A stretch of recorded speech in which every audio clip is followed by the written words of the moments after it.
Comment poser un garrot improvisé? Face à une plaie hémorragique sur un membre, il faut poser un garrot lorsque la compression manuelle est inefficace ou impossible.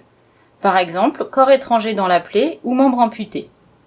La pose du garrot est nécessaire également lorsqu'il y a plusieurs victimes ou la persistance d'un danger. L'objectif du garrot est d'interrompre totalement la circulation du sang vers la plaie qui saigne pour stopper l'hémorragie. Pour y parvenir, il faut donc serrer suffisamment fort pour que la pression sur les tissus comprime les vaisseaux. Cette pression est souvent douloureuse, mais reste nécessaire pour stopper l'hémorragie. La réalisation d'un garrot improvisé impose de trouver un lien large, 3 à 5 cm, long et non élastique.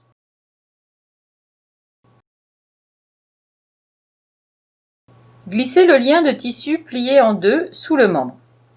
Passez une extrémité du lien dans la boucle. Tirez les deux extrémités pour serrer le garrot, puis faire un double nœud pour maintenir la compression.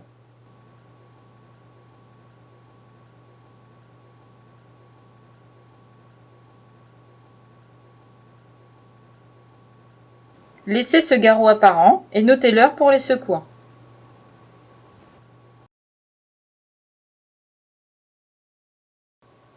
Faire 2 tours autour du membre avec le lien large, quelques centimètres au-dessus de la plaie hémorragique, jamais sur une articulation.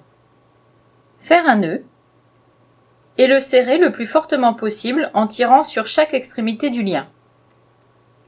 Réalisez un double nœud de maintien. Laissez ce garrot apparent et notez l'heure pour les secours.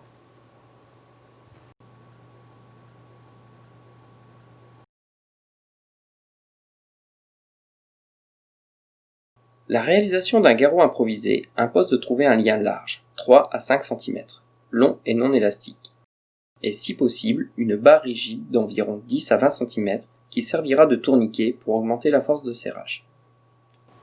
Les étapes clés sont les suivantes.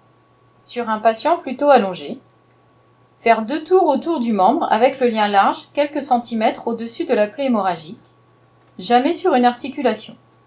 Faire un nœud, installer au-dessus du nœud la barre et réaliser 2 nœuds par-dessus afin de la maintenir.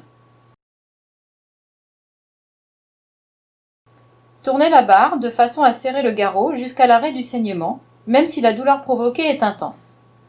De façon à ce que le garrot ne se desserre pas, utilisez le lien restant pour réaliser un nœud de maintien. En fonction de la longueur restante, plusieurs solutions sont possibles. Laissez ce garrot apparent et notez l'heure pour les secours.